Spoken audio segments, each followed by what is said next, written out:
Lord, salamat po sa umagang ito at dalayan ko po na ikaw rin po ang patuloy na mag-ingat. O Diyos, ikaw po ang patuloy na mag-ingat, O Diyos, kay Zia, Lord. Dalayan po namin sa pangalan ng Panginoon Kristo na maging malakas ang kanyang physical body, Lord, at maging ready siya, Panginoon, in the future sa kanyang operation para sa ayos, Panginoon, yung butas sa kanyang ngalangala, Lord, in the name of Jesus.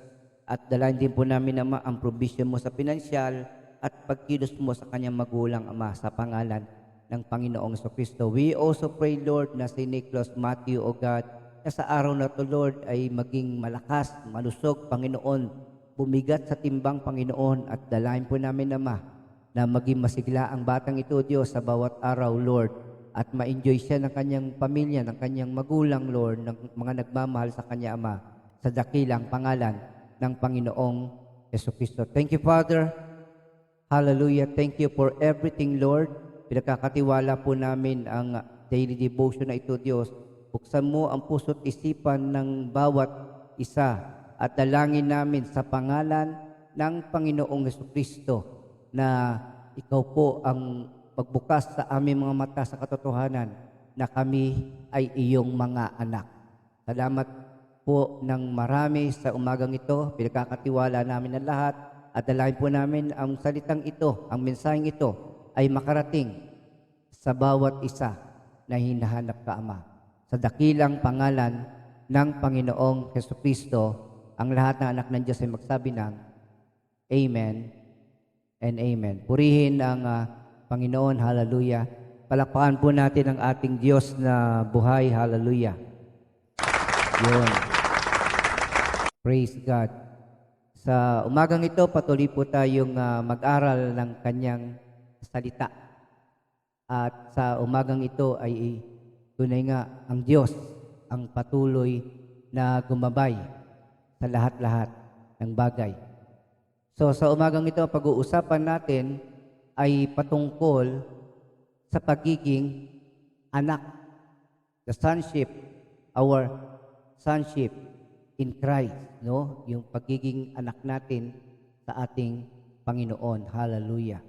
Purihin ang Diyos. Kaya sabi dito, no? Kung babalikan natin yung ating pinag-usapan noong nakaraan, kahapon, ang tinatawag nating kautusan na sinasabi ni Pablo ay yung Mosaic law, yung kautusan na binigay kay Moses. And then yung tinatawag nating promise na tinutukoy ni Pablo, yung pangako, ay yung galing doon sa Abrahamic covenant, no? Na ibinigay ng Diyos kay Abraham personally.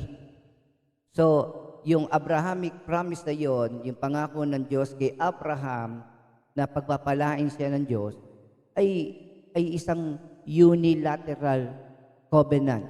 Bakit po? Sapagkat unang-una, ang nangako dito ay ang Diyos, no? So, siya mismo ang nag-commit na gagawin niya ang kalooban niya sa buhay ni Abraham at lahat na magiging anak ni Abraham.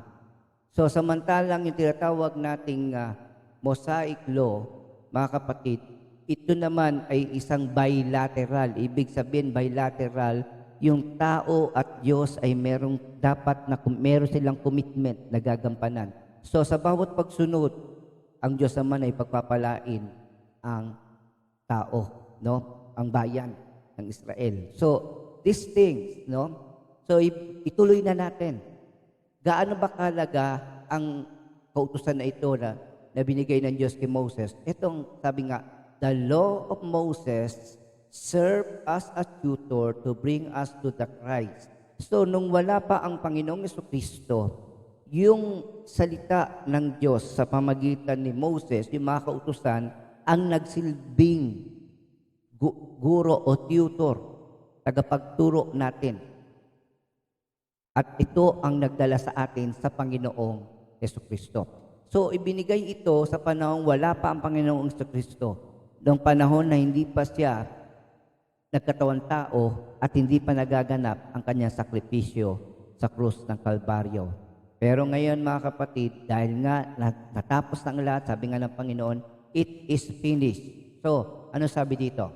Kaya't ang kautusan ang naging tagapagturo namin hanggang sa dumating si Kristo, at sa gayoy, kami mabilang na matuwid sa pamagitan ng pananalig sa Kanya. Sabi nga, from the law of Moses, sabi nga, ang transition nito to faith in Christ, mula sa kautusan na dapat sundin, patungo sa pananalig kay Kristo. At sabi ng Galatians 3:25, ngayon, nananalig na kami sa Kanya, kay Kristo. Wala na kami sa pangangalaga ng tagapagturo. So, ibig sabihin ng kautusan ay wala ng kapangyarihan sa atin. So, tapos na ang Kanyang tungkulin, ngayon tayo ay nasa pangangalaga ng ating Panginoong Jesucristo. Ilagay niyo po sa comment section, salamat sa Diyos. Ilagay niyo po dyan sa comment section, salamat sa Panginoon. Amen po ba? So, huwag tayong malilito sapagkat napakalaga ng bagay na ito dahil lahat ng ito ay dito nakasalalay ang ating relationship, ang ating pagtitiwala sa ating Panginoon, ang ating pananalig. So, tuloy natin, verse 26, dahil sa inyong pananalig kay Kristo, Jesus, kayong lahat ay anak ng Diyos. Amen. Ilagay mo nga dyan sa comment section, ako'y anak ng Diyos. Lagay niyo po dyan, ako'y anak ng Diyos. Galatians 3:26, dahil sa inyong pananalig kay Kristo Jesus, kayong lahat ay anak ng Diyos.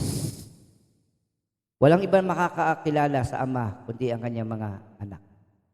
At siyempre, kapag tayo anak, sabi nga, hindi tayo matapang, no? Kundi malaya tayo nakalalapit sa Kanya at umaasa tayo na siya'y tutugon sa atin.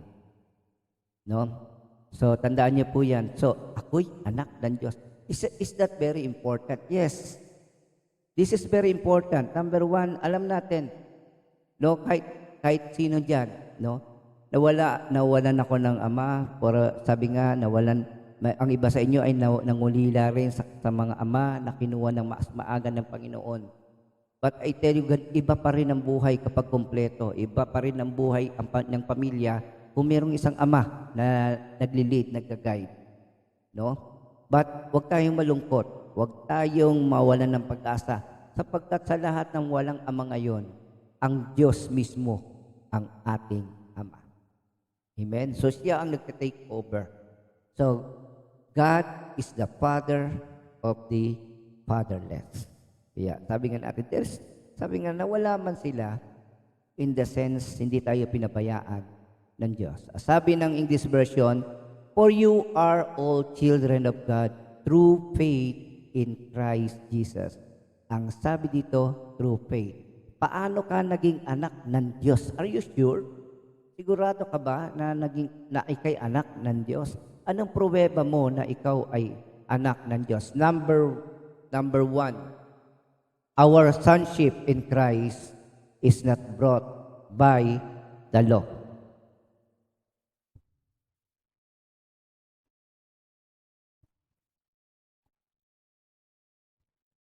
Ang ating pagiging anak ay hindi bunga ng pagsunod sa kautusan.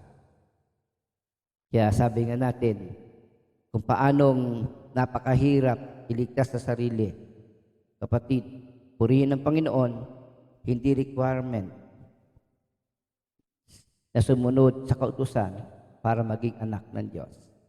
Okay? Hindi ito dahil sa pagsunod.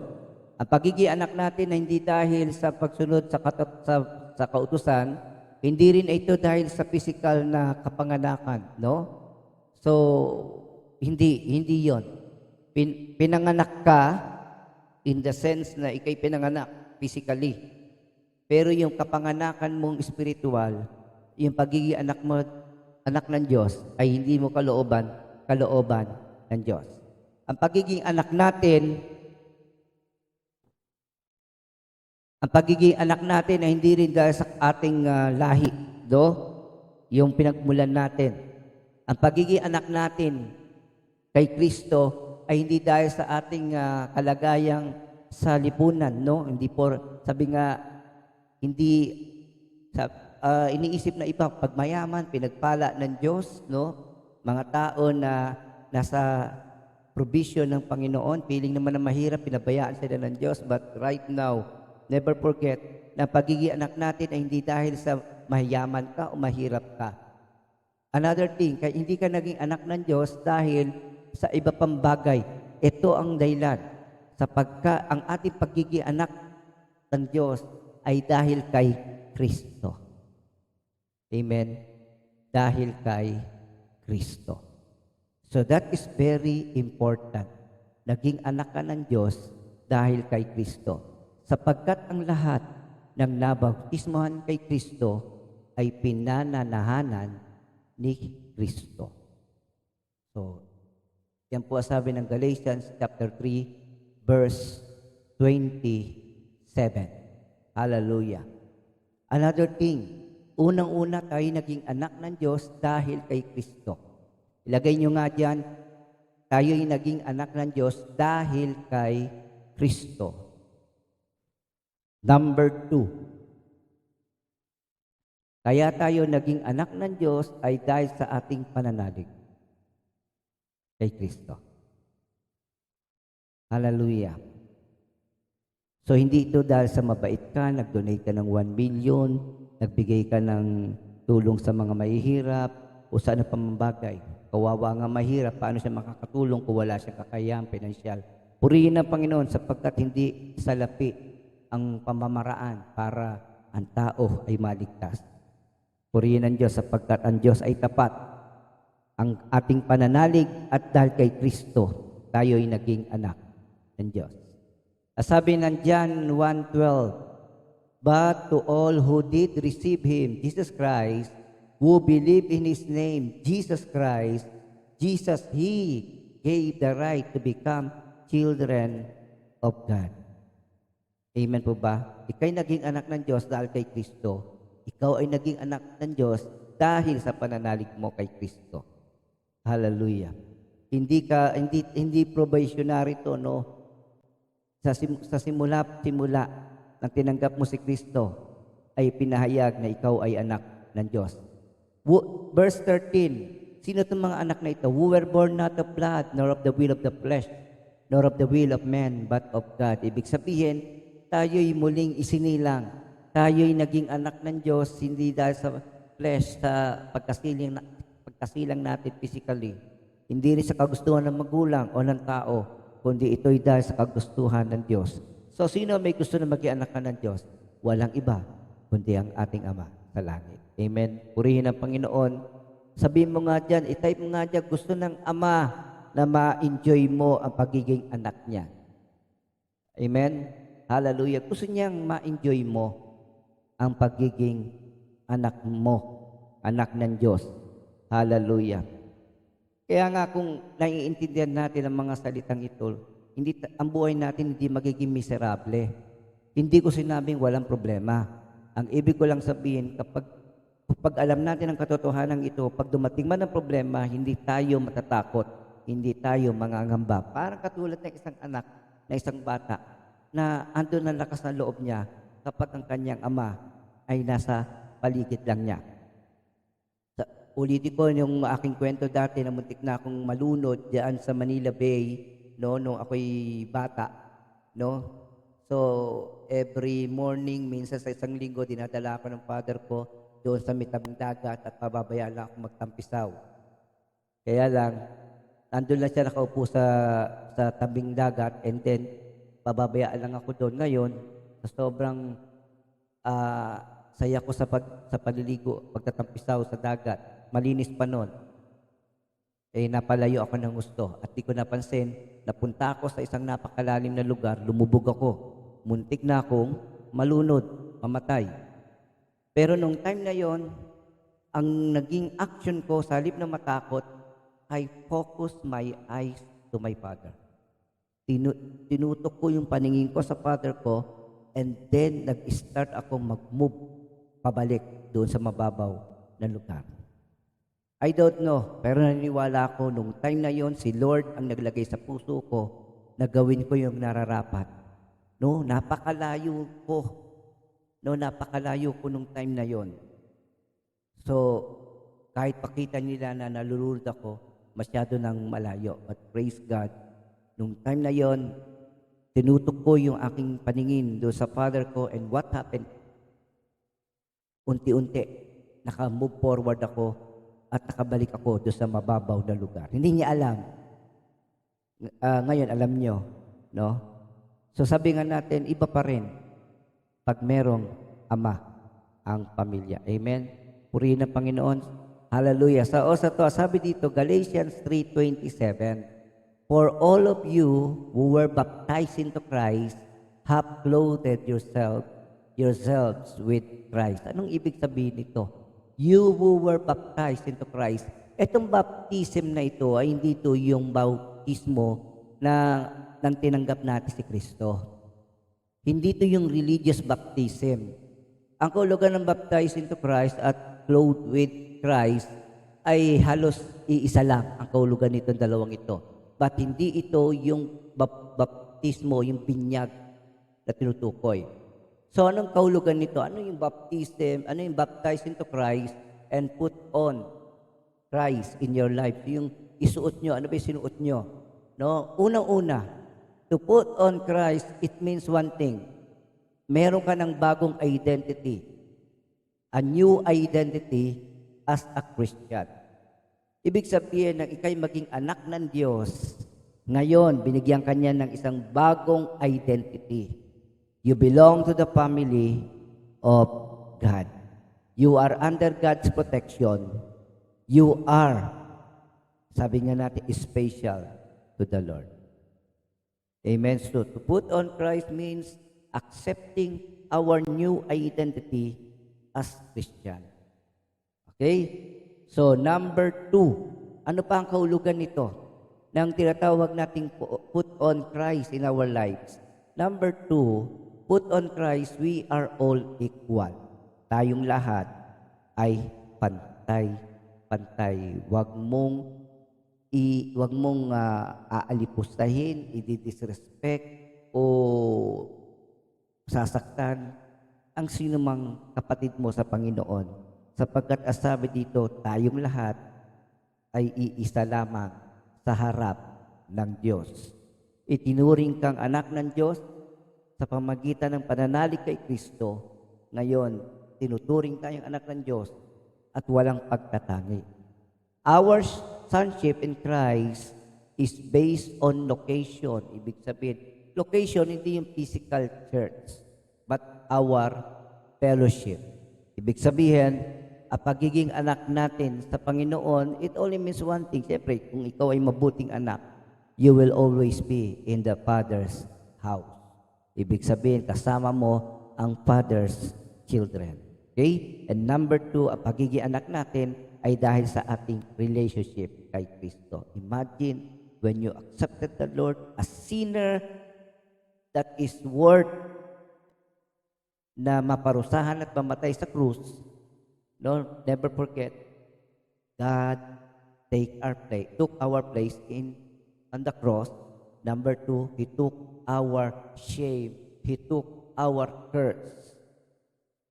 And then, He gave us clothes, no? Inalis niya yung kahihiyan natin sa pamagitan ng pagbibigay sa atin ng damit ng kaligtasan.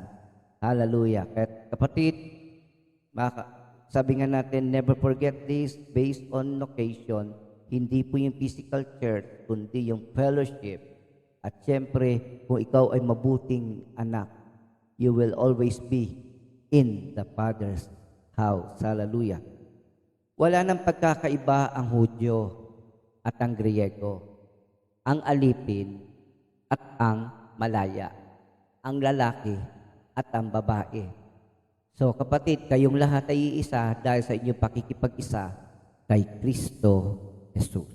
Amen. We are one. Kaya kapatid, magkaisa na tayo. Sabi nga ng isang awit, no, pag-isahin mo ang laman ng aming puso, pag-isahin mo ang laman ng aming isipan. No? So tayo ngayon ay iisa kay Kristo. Ilagay mo nga dyan sa comment section, tayo ay iisa kay Kristo. Walang mayaman, walang mahirap, Walang lalaki o babae. Lahat tayo ay iisa kay Kristo Jesus. Amen. Purihin ang Panginoon. Hallelujah. Alam mo kapatid, kung naniniwala ka sa mga salitang naririnig mo, mula nung unang araw na pinakinggan mo ang daily devotion na ito, kapatid, you are a child of God. Bakit ko nasabi? Sapagkat nakikinig ka sa salita ng Diyos. Nakikinig ka sa salita ng Ama. And never forget, we are all one in Christ. That is very important. Sapagkat ang utos ng Panginoon, mahalin natin siya ng higit sa lahat. At ikalawa, mahalin natin ang ating kapwa, katulad ng pagmamahal natin sa ating sarili. So, walang sino man nagagalit sa kanya sarili. Sino dito ang pinapatay ang kanya sarili? Wala. Inaalagaan, pinakakain, at pinaliliguan, nililinis. Dinadamitan natin ang ating sarili. So, ganun din ang gawin natin sa ating kapwa. Okay? Praise God. Another thing, ang ating pagiging anak ay hindi dahil sa lalaki o babae. It is not based on one's gender. Kaya nga sabi nga, walang lalaki o walang babae. At ang sabi dito sa verse 29, ito ang pinakamagandang bahagi. At kung kayo'y kay Kristo, kabilang kayo sa lahi ni Abraham at tagapagmana ng mga pinangako ng Diyos. You belong to the people who are blessed by God. Ano? So tandaan nyo, sabi sa English, and if you are Christ, then you are Abraham's seed and heirs according to the promise, mga tagapagmana ng kanyang mga pangako.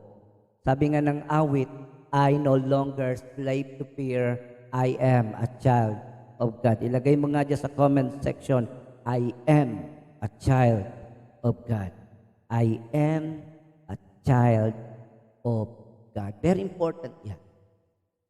Napakalaga niyan, kapatid. Sapagkat, if you know you have a Father in heaven, you know how He loves us, how He will protect us, and how He will provide everything. At ang pinakamaganda doon, mamahalin niya tayo. Hallelujah.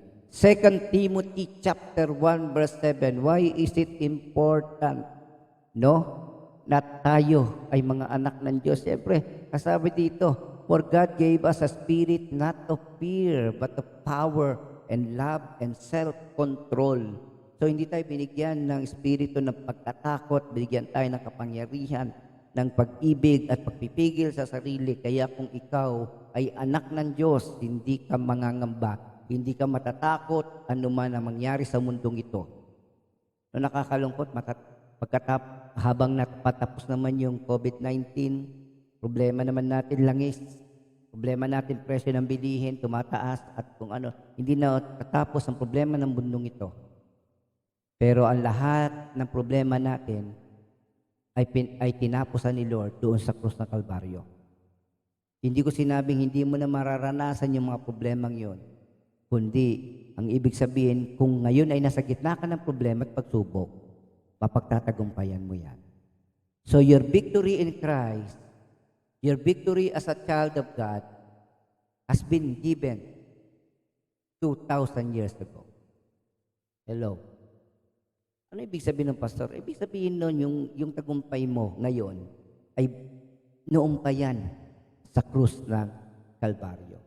Ulitin ko, everything we need, everything you need, everything, lahat ng bagay na kailangan mo para mabuhay sa mundong ito at magtagumpay, at ang pagkakataon na makapiling ang Ama sa kanyang harian, ay inayusan ng Panginoon doon sa krus ng Kalbaryo. Kaya nga sabi niya, it is finished. Okay? So, wala na pong babayaran. No? Tuwan-tuwa yung mga driver na matanggap nila yung yung bagong lisensya na mayroong 10 years validity. Pero meron yung condition. Ang condition dapat, wala kang mabigat na violation. No? Record. Nako. And then, nag-undergo sila ng training again. Nag-take sila ng exam. And then, yun na. Meron na silang tinatawag na 10 years validity ng lisensya, driver's license. Para katulad din natin.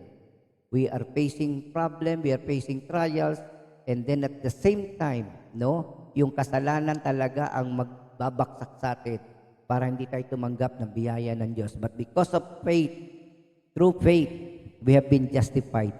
Napawalang sala tayo. Kaya nabura, no, yung ating kasalanan sa record ng langit. Ngayon, ano ibig sabihin nito? Tayo'y banal, malinis sa harapan ng Diyos. Hindi dahil sa ating gawa, kundi sa sakripisyo ni Kristo doon sa krus ng Kalbaryo. Amen po ba? Praise God for that, no? Sabi din ng Romans 8:15, "For you did not receive the spirit of slavery to fall back into fear, but you have received the spirit of adoption as sons, by whom we cry, Abba, Father." Abba, yun po yung kahulugan ng Father sa original text. Abba, Father. Merong Abba group, no, na music group, iba po yun. Itong Abba, when we say Abba, it means Father God. Father. Hallelujah. Hallelujah. Tunay nga, no? And then, nasabi ng 8:17, "Yaman mga anak, tayo'y mga tagapagmana ng Diyos at kasamang tagapagmana ni Kristo, sapagkat kung tayo'y nakikipagtiis sa Kanya, tayo'y dadakilain din kasama niya." Sabi ng Romans 8:17. Be glad. Magalak tayo. Meron tayong Ama sa langit. Amen. Napakasarap isipin na mayroon tayong Ama na nagmamahal sa atin. Isang amang tapat, isang Ama na kasama natin palagi. Our Father is not an absentee Father. He is always present. No? He is always there. Sa gitna ng tagumpay, kasama natin ang ating Ama. Maging sa gitna ng pagsubok, kasama natin ang Diyos. At lalong-lalo na sa pinakamahirap na sitwasyon ng ating buhay, kasama natin ang ating Amang Diyos. Amen po ba? Kaya sabi ng awit, yung salamat, no, na song na kung aking mamasdan ang kalangitan, no, di ko maunawaan kung bakit ako inibig mo't inalagaan. No, ano bang dahilan ng Diyos para alagaan tayo? Ano bang dahilan ng Diyos para tayo ay ingatan? Ano ba ang dahilan ng Diyos para tayo ay gabayan, para tayo ay tugunin sa ating mga panalangin? Lagi nga matigas ang ulo natin, lagi nga tayo nakalilimot, lagi nga tayong nagkukulang ng pagtitiwala sa Kanya. And yet, ang kapalit ng ating pagkukulang ay ang katapatan ng ating Diyos. Amen? Hallelujah. Ito sasabihin ko sa inyo mga kapatid, hindi nagbabago ang Diyos kapag nagkasala ka. Ilagay mo nga dyan sa comment section, hindi nagbabago ang Diyos pag nagkasala ka. I-type niyo po dyan, hindi nagbabago ang Diyos kung nagkasala ka. Ano ibig sabihin, Pastor? Hindi nagbabago ang Diyos, Diyos pa rin siya, banal pa rin siya. Hindi katulad ng tao, pag ginawan mo ng mali, gagante, pagagalit sa iyo, sasaktan ka. So because God is God, God is holy, so hindi siya magbabago. Tayo ang nagbabago dahil sa kasalanan. Sa halip na lumapit tayo sa Diyos, kapag nagkasala tayo, remember sa Garden of Eden, nung araw na nagkasala, sila Eva at Adan, ang una nilang ginawa, nagtago sila. Amen? Nagtago sila. So sin, mga kapatid, yun ang katotohanan dito. Hallelujah. Praise God for that, no? Yung salitang yan ng Panginoon na anong sabi doon, that sin, God created us. God formed us. But sin deformed us, no? Sinira tayo ng kasalanan, but God transformed us. God created us. And sin, yung kasalanan, deformed, sinira tayo ng kasalanan. And yet, God through Christ. Christ transformed us. No? Binago niya ang buhay natin. Amen? God transformed our lives into a being a loser, no? Isang guilty sinner, a loser. Purihin ang Panginoon. Hallelujah. Napakabuti ng ating Diyos. Pastor, why is it important? Kahapon, pinag-usapan natin ang justification by faith. Na tunay nga tayo na pawalang sala sa pamagitan ng pananalig. And number 2, yung pagiging anak ng Diyos. Number 1, kapatid, kasalanan ang naghiwalay sa atin sa Diyos.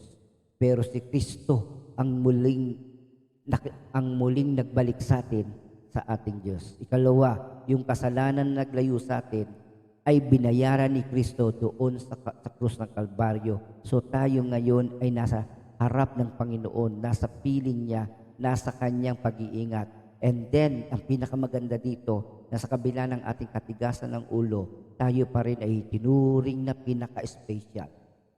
At wala nang higit pa na special yung maging anak ng Diyos.